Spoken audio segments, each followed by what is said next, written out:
My name is Jasmin Crawford. I converted to Islam a year and a half ago. I chose Islam because I believe it was the right thing to do. I was asking God for signs and to guide me.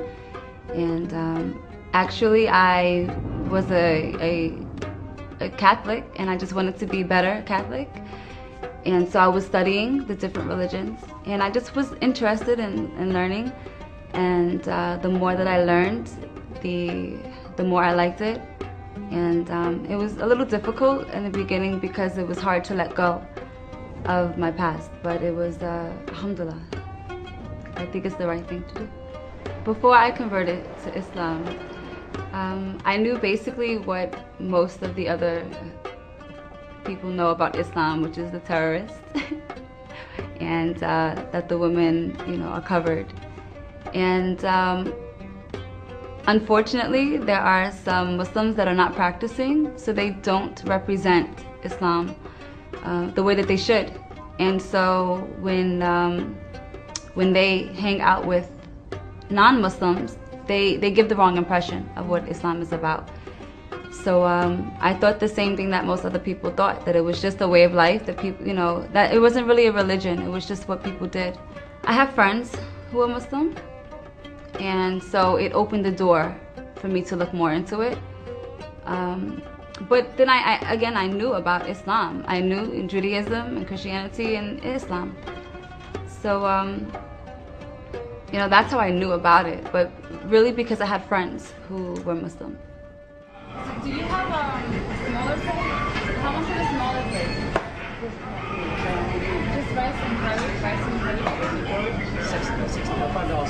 And that's that one? Yeah. Just one of you stay give me $2.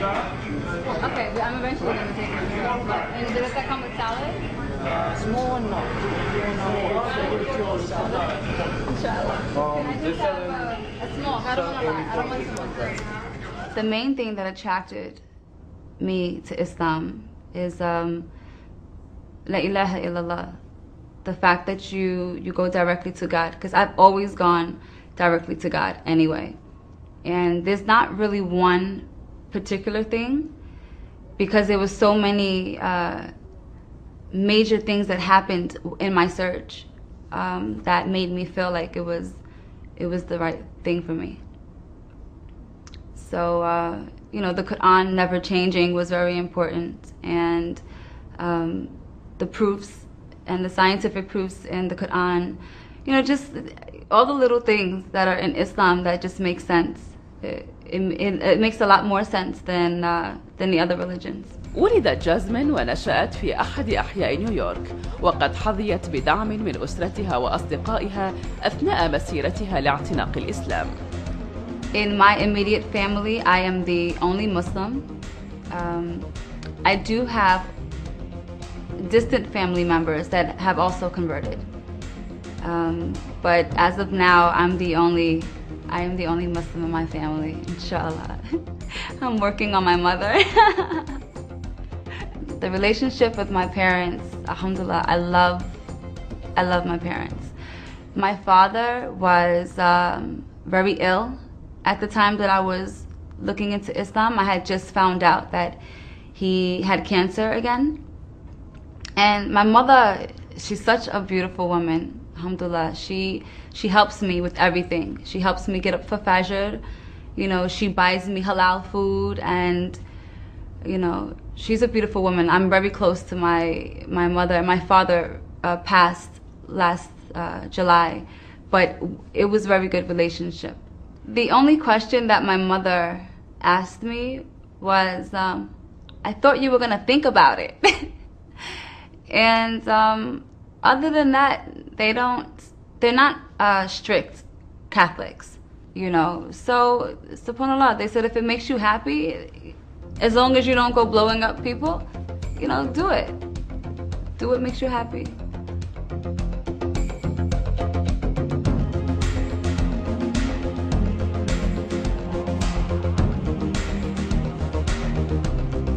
Since I've become Muslim, I have not lost any friends, not that I know of. But I'm a different kind of person. Like I don't care. If you don't talk to me, you don't talk to me. And it doesn't bother me. So alhamdulillah, so far, all of my friends and my family, or most of my family, have been very accepting of me. And they're okay with me. And I haven't had too many problems as of yet. إن تنوع المجتمع الإسلامي في مدينة نيويورك لا يوجد إلا في الولايات المتحدة، فهناك ما يزيد على 175 مسجداً، ومجتمع يقدر تعداده بحوالي 600 ألف، وهو أحد أسرع المجتمعات الدينية نمواً في مدينة نيويورك.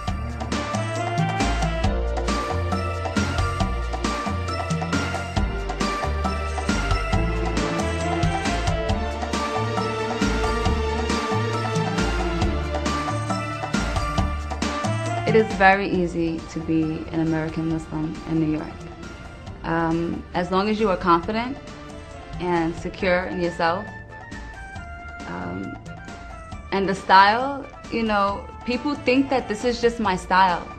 They don't realize that I'm Muslim because if you see what people wear outside today, they throw on all types of things. So some people don't even realize that I'm Muslim. But a lot of people ask me questions. And I've noticed that people are actually very kind to me. It's not as bad as I thought it was going to be. In New York, I think it is fairly easy to find what you're looking for the most part. I'm sure in other states and cities it's probably a lot more difficult, but we have halal on every corner, basically. So it's pretty easy. I've been eating a lot of fish lately, but I think it's very convenient to be a convert and a Muslim in New York City. أثناء مسيرة جازمين لاعتناق الإسلام عثرت على مركز مكة في قلب مدينة نيويورك، وقد قضت ما يقرب من عامين تدرس قيم الإسلام في المركز وتتولى العديد من الأدوار. من هذه الأدوار الإعداد للمناسبات الخاصة. Mecca is the Muslim Education and Convert Center of America. It is a non-profit organization. We offer classes. We have a new Muslim program which shows new Muslims, you know, how to pray and all the basics that you need to be a Muslim. You know, when you convert, it could be very frightening and overwhelming. And you know, you take your shahada and then that's it. You know, you go by yourself and you have no one to help you.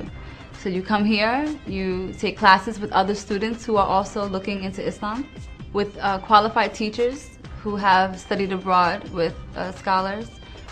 We also offer like Arabic and Aqidah and fiqh. And we have support groups for converts, you know, sisters who are going through the same thing. They're not sure they want to wear hijab, and you know, we help each other out. And we just offer a lot of great classes, not only to Muslims, to non-Muslims, but to Muslims as well. So we have converts, we have born Muslims, and we have people who just are interested in learning more about Islam.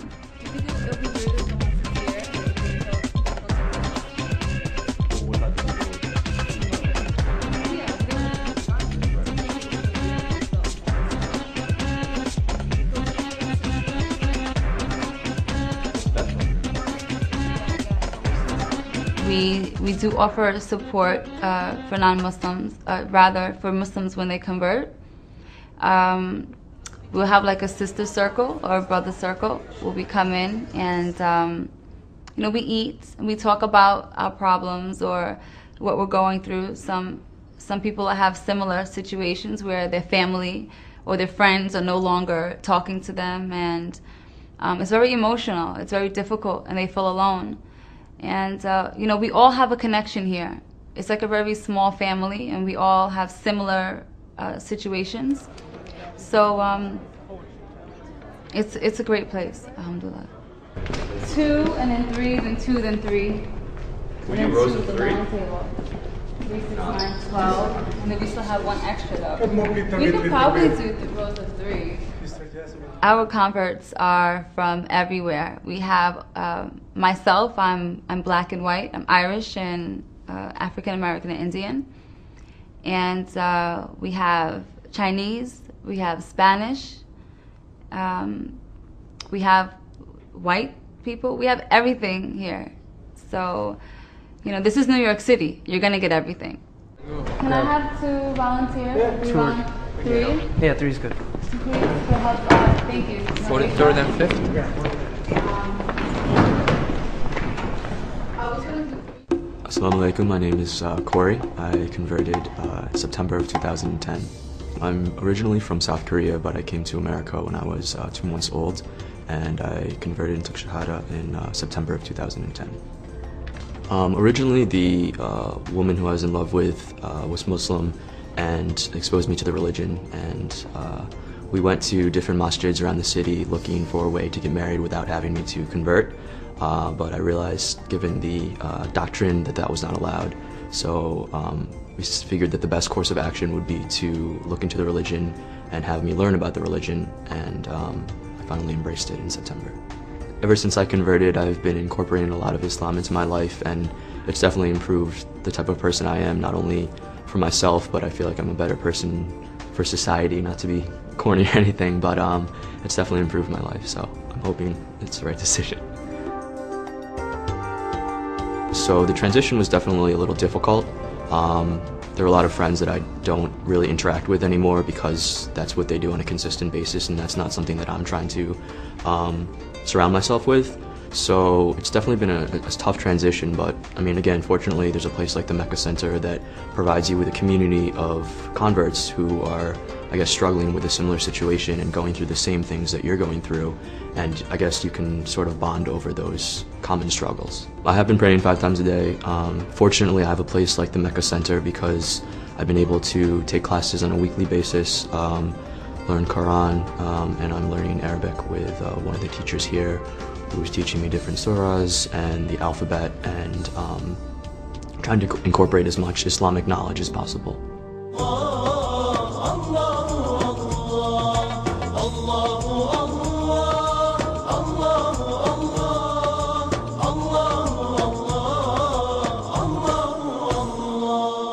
أعوذ بالله من الشيطان الرجيم بسم الله الرحمن الرحيم الله الله الله الله الله الله رب البرية صل أبديا رب البرية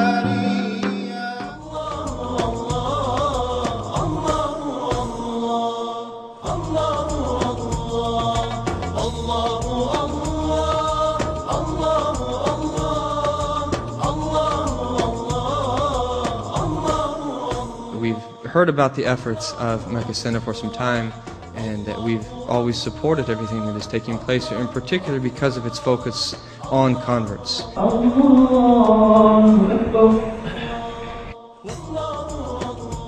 So tell the old world that the new world has always been and will always be waiting to be discovered. There is no science or no knowledge in Islam that has a greater importance than al-Iman, to have the faith. In fact, having al-Iman is the greatest ni'mah of Allah Tabaraka wa Ta'ala on His slaves. I became a Muslim about 30 years ago. I am from Atlantic City, New Jersey, born here in America. And in around 1980, I embraced Islam as a kid, as a youngster. Islam represented a form of justice. And the area where I grew up, there was a lot of injustice, racism, classism, and Islam represented a balance in all of those things. And the Muslims, they seemed to be a people who treated everyone equal, everyone just, and that was attractive to me. So I began to follow and listen and learn, and ultimately I embraced Islam. Here at Mecca we have several classes in the different Islamic sciences, As for myself, I teach the classes which deal with al-aqidah, or the science of Islamic belief, al-fiqh, which deals with the Islamic rules of how to pray, how to fast, pay charity, and matters to that, as well as the science of at-tazkiyah or at-tasawwuf, which is the spiritual aspect. Some may say Sufism, which is the spiritual aspect of the religion that works with the inward state of the human being, not just the outward part. So these are my classes here that I teach, which are the main core classes as far as religious instruction. My born name is David Johnson, and people call me Dawood, so Dawood Johnson. I became a Muslim in 1995 when I started practicing Islam. I started learning about Islam in college. Didn't grow up particularly religious. My family is Christian. We went to church sometimes, but we weren't forced, to be Christian or learn particularly anything. So I was just looking for something for myself to really grab onto, because I always believed in God, and I just started reading. Somebody gave me a copy of the Quran, and I read it, and it made a lot of sense to me. I used to go and talk to a person who was an imam when I was in college in Nashville, Tennessee. That's where I went to college, at Tennessee State University. And we used to go talk to him and a friend of mine after Jummah every Friday. He would tell us about Islam, slowly, and then eventually I just embraced it for myself. This particular class is Introduction to Hadith Science. But I've taken a lot of classes here. I've been coming here for about a year. I've studied Aqidah, the beliefs. We have different little seminars and stuff where we learned about prophetic medicine, all kinds of classes. So Arabic, I've taken Arabic classes here too. So basically everything that we have here at Mecca is used from the donation money. So it's a non-profit organization, and this is where the money goes, and the classes for the students, and paying the teachers as well. And yeah, this is basically where all the money is going, and also for the space that we're using for rent. So, okay, so just put me on camera that I can't get the bread out, right? And it doesn't want to come out right now, of course. It's camera shy, it doesn't want to come out.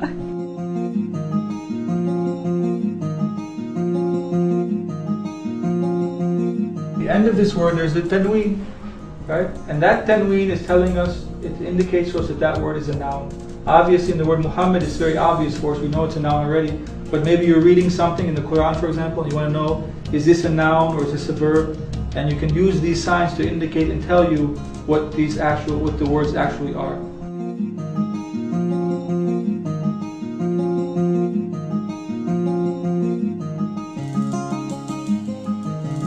So al-khaft or al-jar, for example, if we look at the word Bismillahi, right? Bismillahi ar-Rahmani ar-Rahim.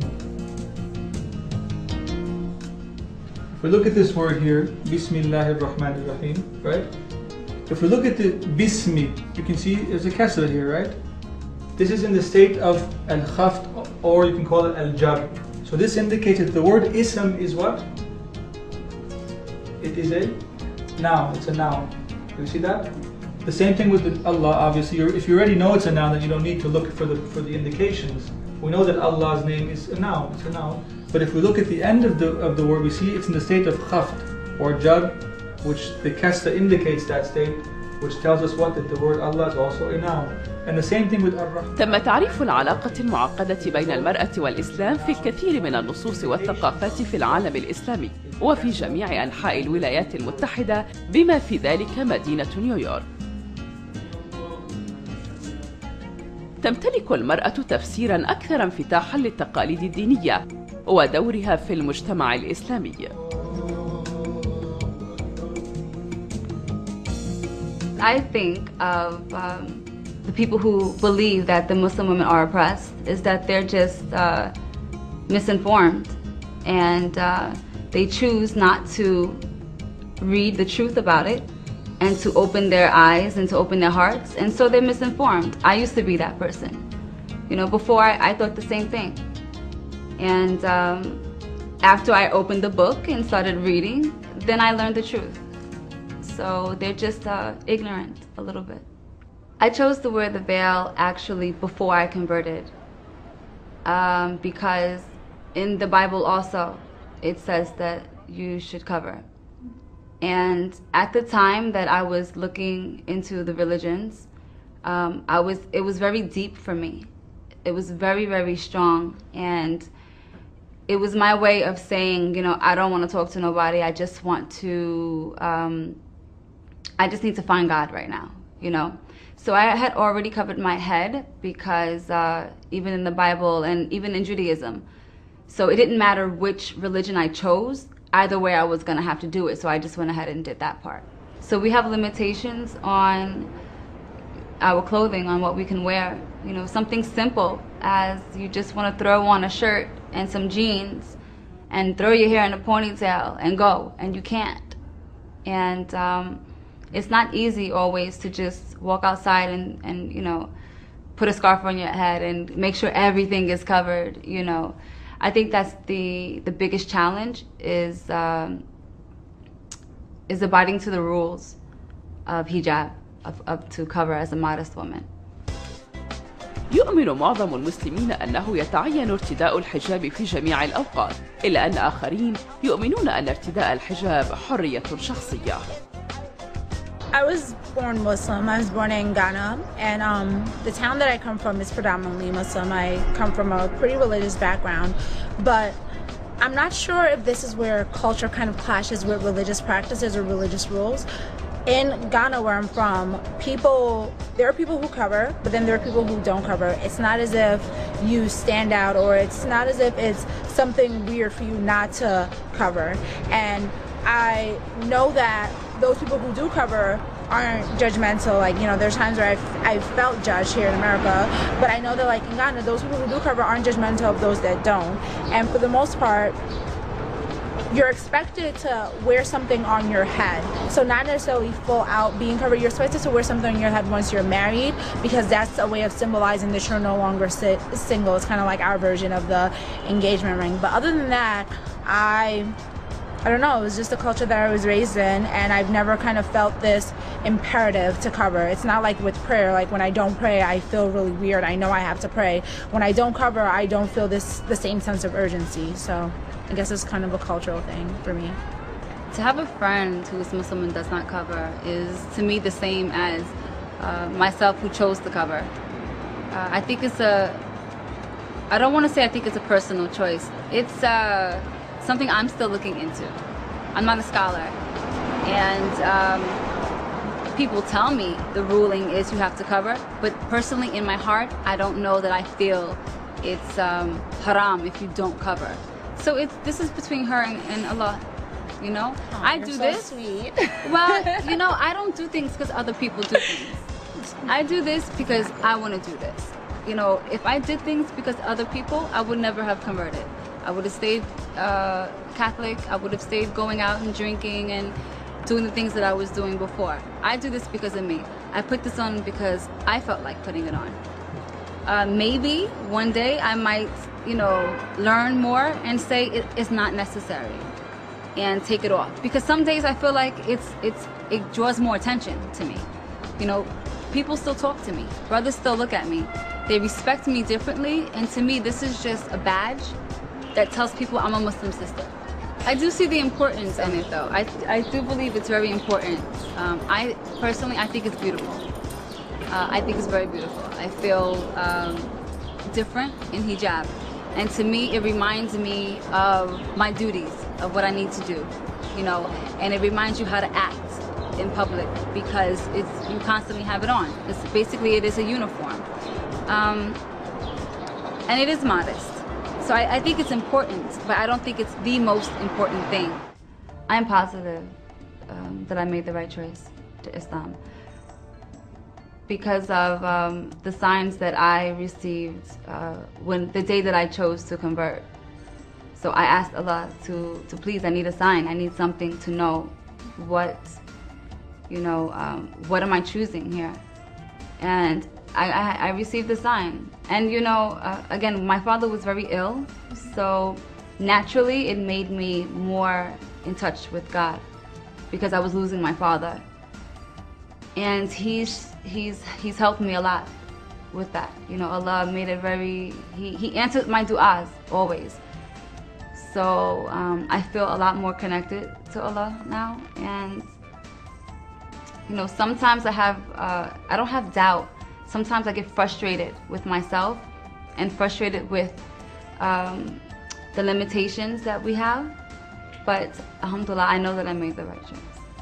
If there was one message I had to people who are interested in Islam, I would say that they should go out and actually read the materials and educate themselves with Islamic knowledge. I think people are quick to use the media or television and sort of just hear these sort of tidbits of what Islam is, and without really delving into the text, it's very easy to fall into the trap to think that all Muslims are terrorists or all these other sort of preconceived notions. So I guess the message would be to just go out and educate yourself and try to find a teacher that will help you learn the religion.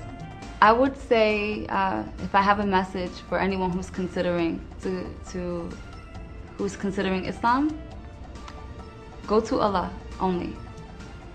Go within your heart and cry. If you need to cry, cry.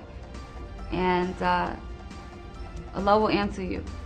And whatever sign you need or whatever it is specifically for you, Allah will provide it for you. I know because it happened for me and many other people. So you do not need to speak to an imam or a sheikh or a priest or a rabbi. You need to speak to Allah. That's it. There's only one that you need to go to get your answer, and Allah will guide you and Allah will put it in your heart, and before you know it, you will see, right in front of your face what you need to do. And then when you feel the peace, you feel the peace, and you should not be afraid that you'll fail because you're not ready to wear hijab. You take your time. The most important thing is La ilaha illallah Muhammadur Rasulullah and praying, Everything after that, it comes, inshallah.